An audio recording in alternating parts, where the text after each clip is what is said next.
Magtitipid sa pagkain.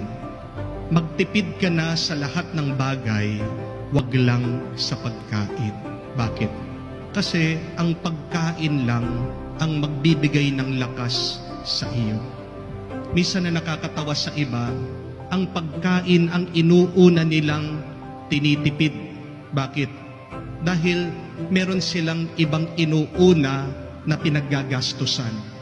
Luho, bisyo, lakwatsa, para meron lang maipakita sa Facebook, para merong ipagmalaki sa mga kapitbahay at kaibigan.